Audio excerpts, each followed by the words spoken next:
Hello, welcome to Heavy Storytelling.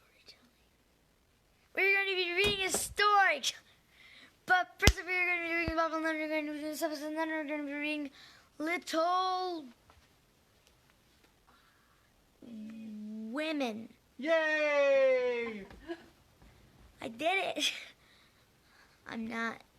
I succeed. Okay, who guys remember, make sure to like and subscribe. As you can see, I've been framed. I should have worn this last year because it was Christmas last year. So, here is the Bible basher to bash some Bibles.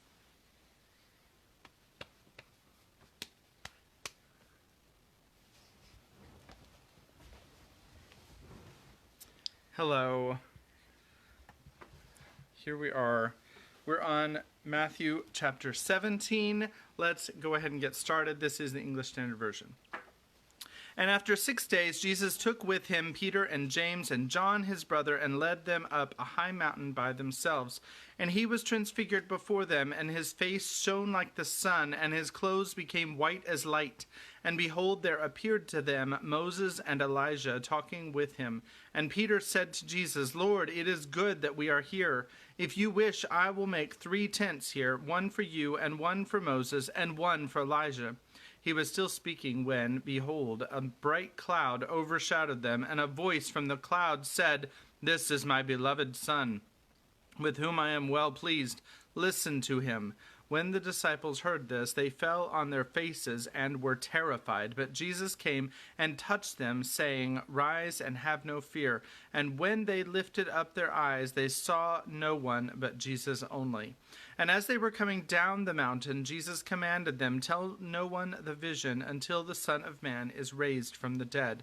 And the disciples asked him, Then why do the scribes say that first Elijah must come? He answered, Elijah does come, and he will restore all things. But I tell you that Elijah has already come, and they did not recognize him, but did to him whatever they pleased. So also the Son of Man will certainly suffer at their hands. Then the disciples understood that he was speaking to them of John the Baptist.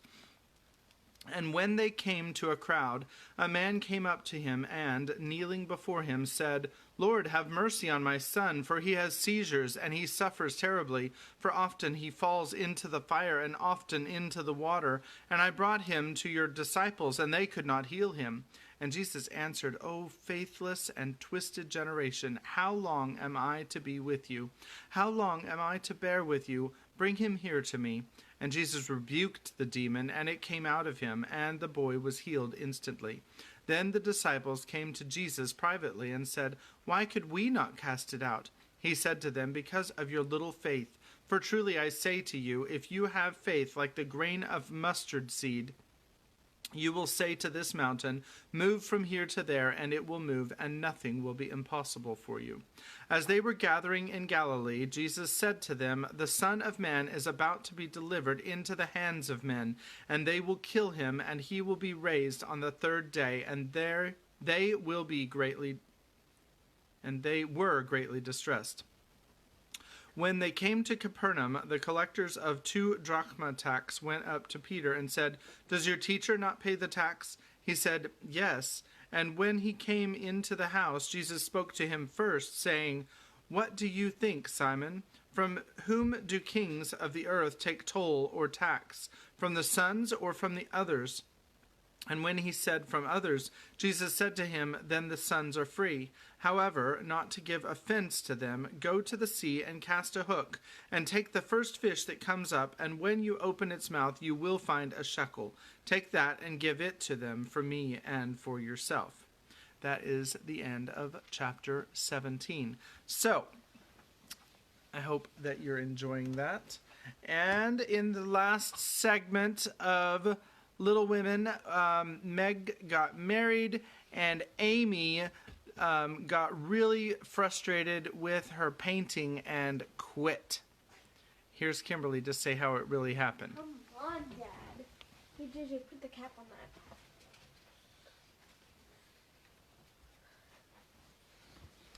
So, what really happened was Amy, she tried out a bunch of different things, trying to cast her. So, as I was saying, there was an update or something. It's gone. Okay. It keeps wanting me to update my watch. And I just So- haven't done it yet. Yeah. Okay, well, I still don't have you. Okay, now you're back. So what happened was there was an update or something, but what happened was Amy, she tried to do a cast of her foot, and that ended horribly. So she tried a bunch of different things, and she invited some of her friends over so that they could draw their area, because they were like, oh my gosh, your drawings are so nice. I love the ones of this place and this place. Oh wait, you live over there? That's so awesome. Only one person showed up, and she was a little bit disheartened. But Amy was okay with it because she didn't do any work for it. She basically just... No, she basically broke her back trying to work out everything. A lot of money, too. She wasted so much money. She got ice cream, she got ice, she got lobsters, everything. She pulled out all the stops, I mean. She pulled all the stops, and only one person showed. When she was expecting 12. Well, up to 12. Yeah, up to 12. She was expecting it. And so she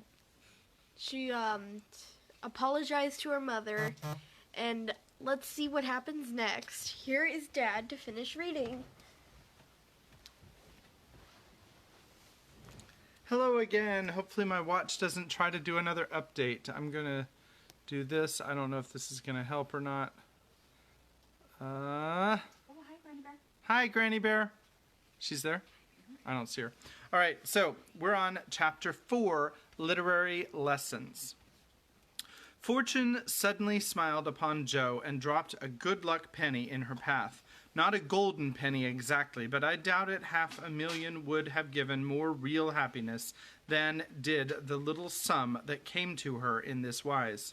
Every few weeks she would shut herself up in her room, put on her scribbling suit, and fall into a vortex, as she expressed it, writing away at her novel with all her heart and her soul, for till that was finished she could find no peace.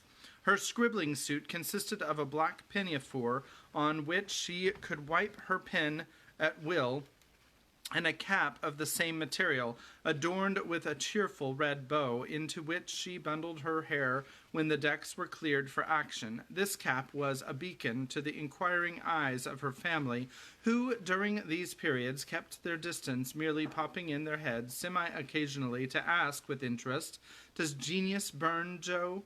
They did not always venture even to ask this question, but took an observation of the cap and judged accordingly. If this expressive article of dress was drawn low upon the forehead, it was a sign that hard work was going on. In exciting moments it was pushing rakishly askew, and when despair seized the author it was plucked wholly off and cast upon the floor. At such times the intruders silently withdrew, and not until the red bow was seen gaily erect upon the gifted brow did anyone dare address Jo. She did not think herself a genius by any means, but when the writing fit came on, she gave herself up to it with entire abandon, and led a blissful life, unconscious of want, care, or bad weather, while she sat safe and happy in an imaginary world full of friends almost as real and dear to her as any in the flesh. Sleep forsook her eyes, meals stood untasted, day and night were all too short to enjoy the happiness which blessed her only at such times, and made these hours worth living, even if they bore no other fruit. The divine afflatus usually lasted a week or two, and then she emerged from her vortex hungry, sleepy, cross, or despondent.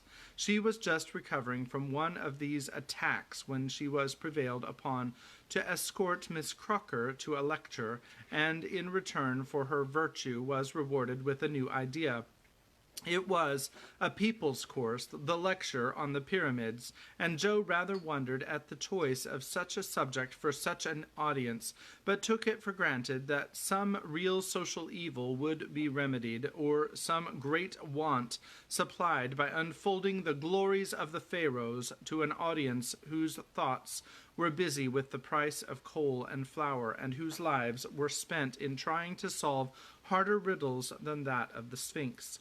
They were early, and while Miss Crocker set the heel of her stocking, Jo amused herself by examining the faces of the people who occupied the seat with them. On her left were two matrons with massive foreheads and bonnets to match, discussing woman's rights and making tatting. Beyond sat a pair of humble lovers, artlessly holding each other by the hand, a sombre spinster eating peppermints out of a paper bag, and an old gentleman taking his preparatory nap behind a yellow bandana. On her right, her only neighbor was a studious-looking lad absorbed in a newspaper. It was a pictorial sheet, and Jo examined the work of art nearest her, idly wondering what unfortuitous concatenation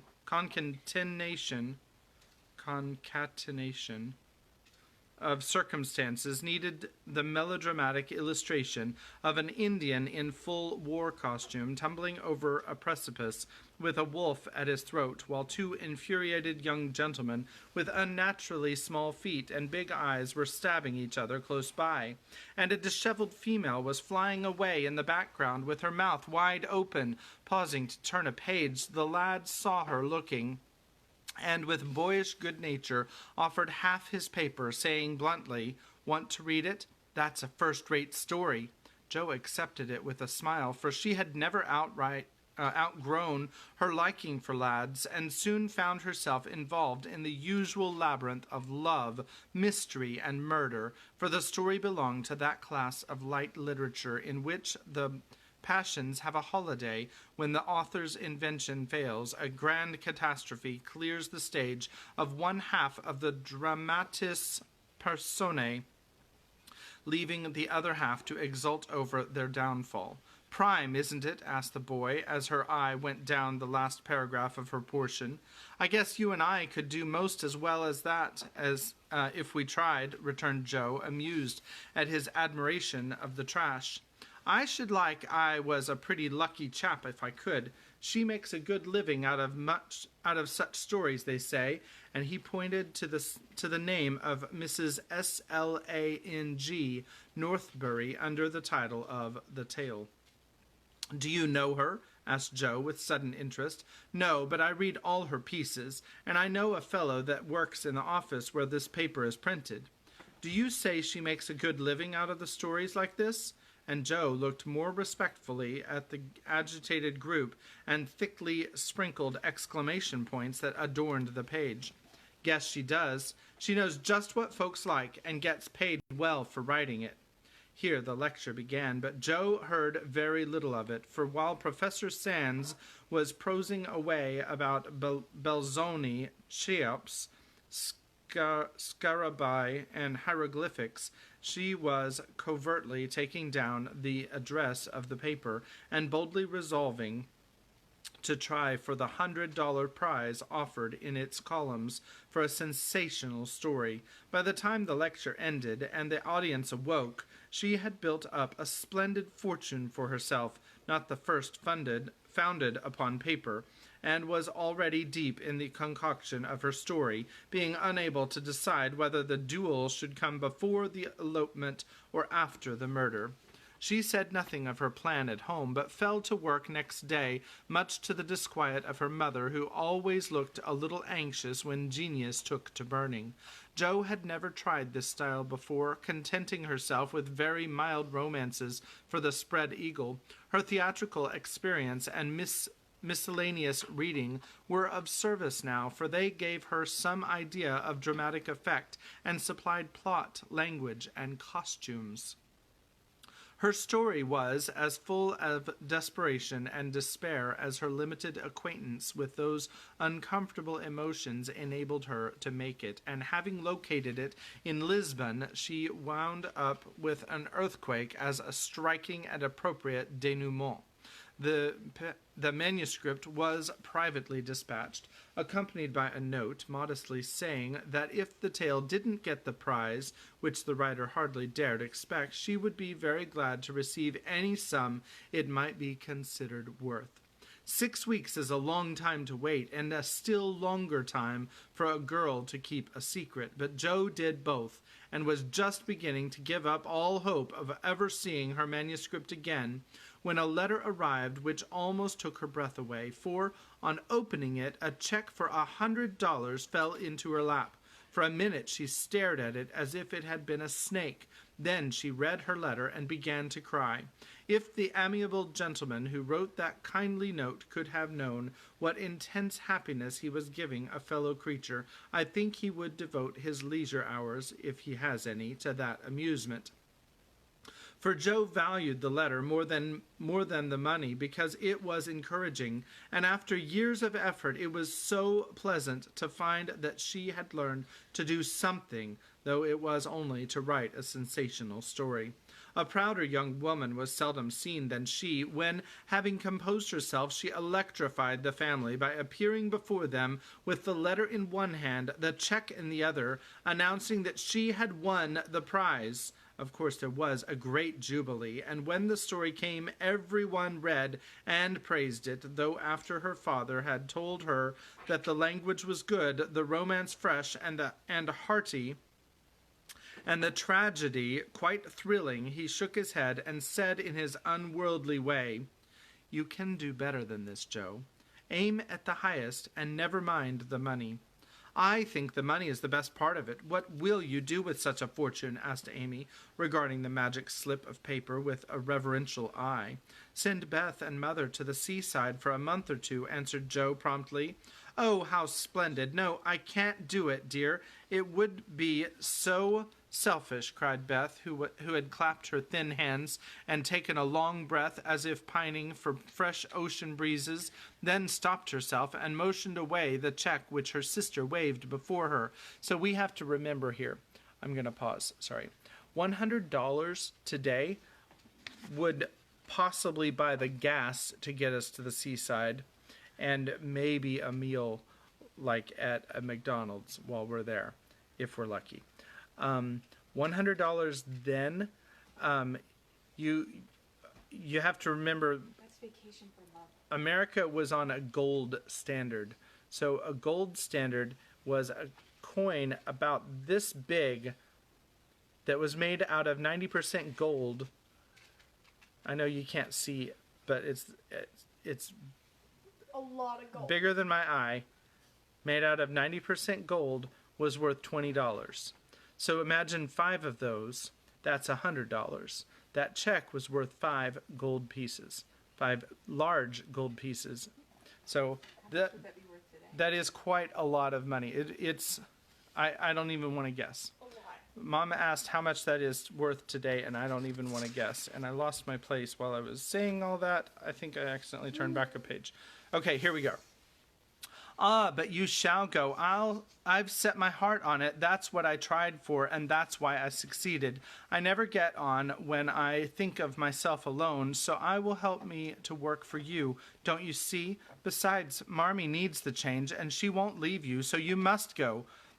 Won't it be fun to see you come home plump and rosy again? Hurrah for Dr. Jo, excuse me, who always cures her patients." To the seaside they went after much discussion, and though Beth didn't come home as plump and rosy as could be desired, she was much better, while Mrs. March declared she felt 10 years younger, so Jo was satisfied with the investment of her prize money, and fell to work with a cheery spirit, bent on earning more of those delightful checks. She did earn several that year, and began to feel herself a power in the house, for by the magic of a pen her rubbish turned into comforts for them all. The Duke's daughter paid the butcher's bill. A phantom hand put down a new carpet, and the curse of the Coventrys proved the blessing of the Marches in the way of groceries and gowns.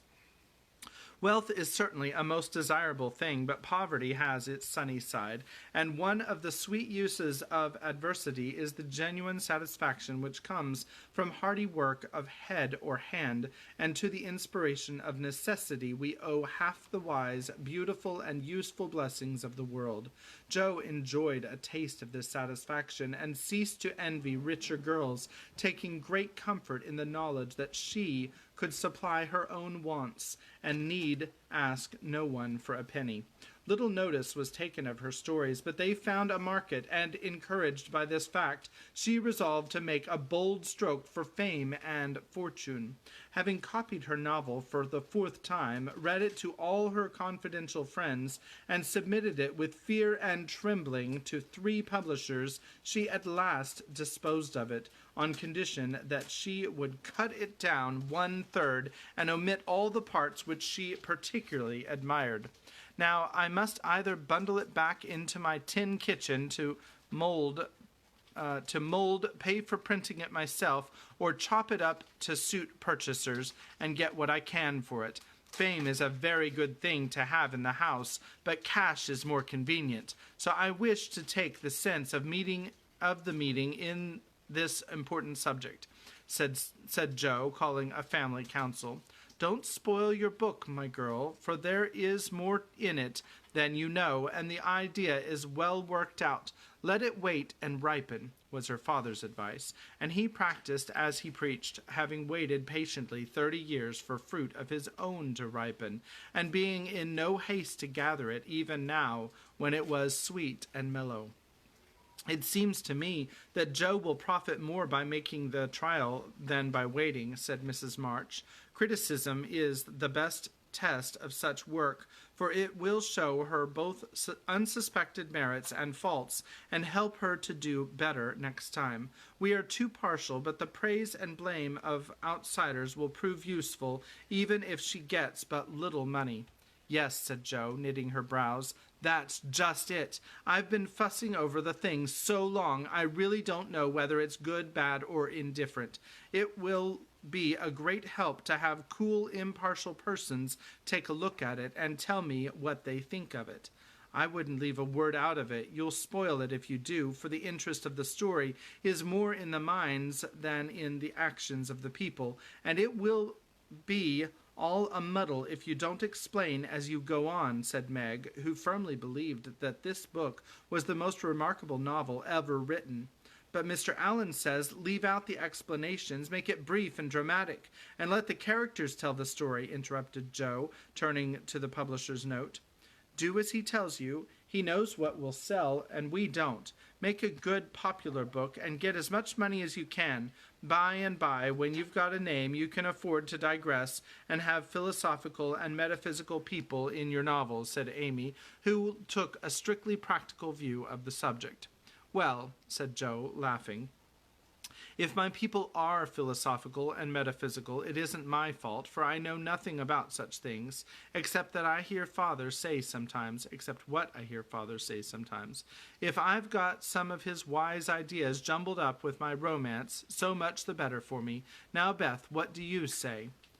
I should so like to see it printed soon, was all Beth said, and smiled in saying it, but there was an unconscious emphasis on the last word, and a wistful look in the eyes that never lost their childlike candor, which chilled Jo's heart for a minute with a foreboding fear, and decided her to make her little venture soon. So, with Spartan firmness, the young authoress laid her firstborn on her table and chopped it up rather as ruthlessly as any ogre. In the hope of pleasing everyone, she took everyone's advice, and, like the old man and his donkey in the fable, suited nobody. Her father liked the metaphysical streak which had unconsciously got into it, so that was allowed to remain, though she had her doubts about it. Her mother thought that there was a trifle too much description out, therefore it nearly all came out, and with it many necessary links to the story, including hyperlinks that linked to other web pages that were Oh, that's not in here. Dad. Sorry. Meg admired the tragedy, so Joe piled up the agony to suit her, while Amy objected to the fun.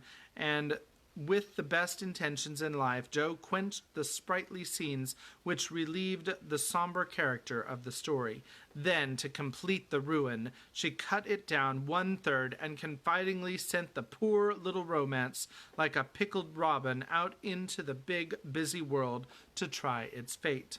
Well, it was printed, and she got $300 for it. Likewise, plenty of praise and blame, both so much greater than she expected, that she was thrown into a state of bewilderment from which it took her some time to recover.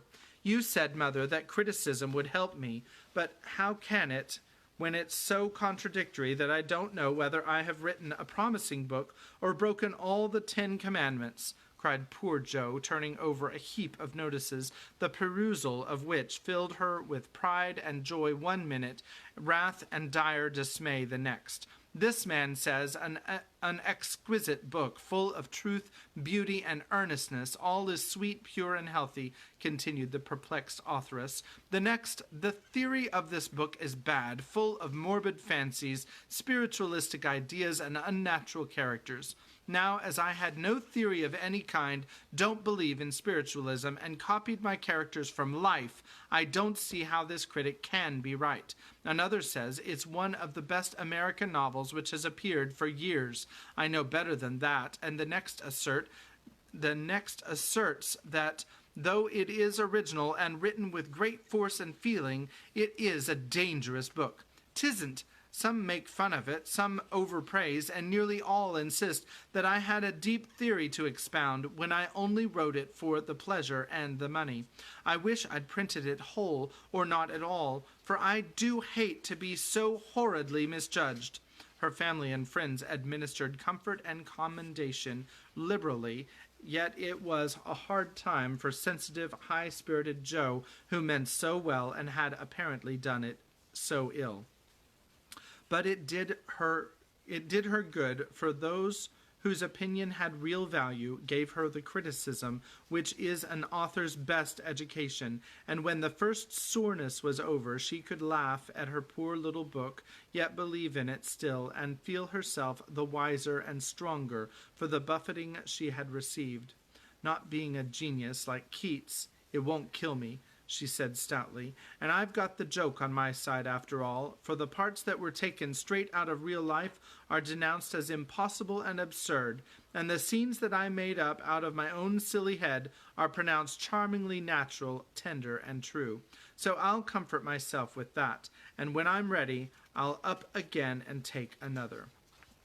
That's the end of the chapter, so let's go back and look at the pictures. I want to say my own experience. I literally, because I'm at the point where I've got some beta readers reading my book, and I literally, 2 people in a row, one person said that they wanted me to change the name of my title, and that it was no good. Hi, sorry about that. One person told me that they wanted me to change the name of my title, and the next person said that the title was excellent and that it was properly engaging. So it is absolutely true that you can't take everything that critics, the author has to have some input. Now, if you're working with traditional publishing and an editor makes the changes, you, as an author, a lot of times don't have any say, which is one reason why I'm looking at self-publishing. But that is a different subject altogether. So, this is Bronson Alcott, offered advice almost identical to Mr. March's.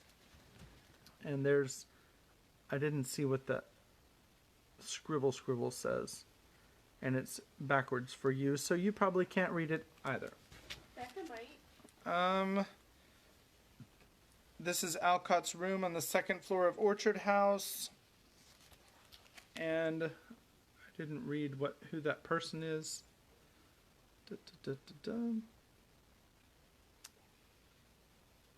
And that is Giovanni Battista Belzoni, who was estimable for his contributions to archaeology and facial hair, apparently. This is the prolific writer E.D.E.N. Southward.